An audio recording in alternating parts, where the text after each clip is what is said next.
2016లో కింద భాగం అంతా చినిగిపోయింది. ఇక 2020 తర్వాత ఇక చూడాలి.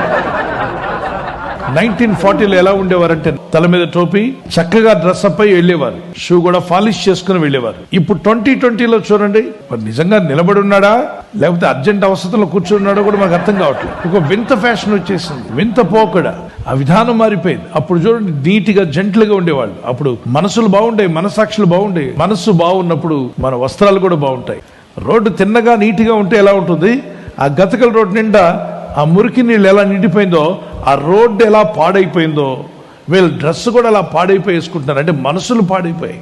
దేవుడిచ్చిన తలను నీట్గా పెట్టుకోకుండా పక్షి గూడులా తయారు చేసుకున్నారు. కొందరు చెట్లు కోసే రంపంలాగా తయారు చేస్తారు. డాడీ అంటే వయసు పెరిగింది, న్యాచురల్ గా ఆయనకి పైన హెయిర్ ఊడిపోయింది, అది న్యాచురల్. వీడికేం ఊడిపోయింది, నాన్నగారికి రివర్స్ లో వీడి కుమారుడు జుట్టు దేవుడు ఇచ్చినా కింద మొత్తం గొరిగి నాన్నకు పైన ఊడితే నాకు కింద ఊడింది అన్నట్టుగా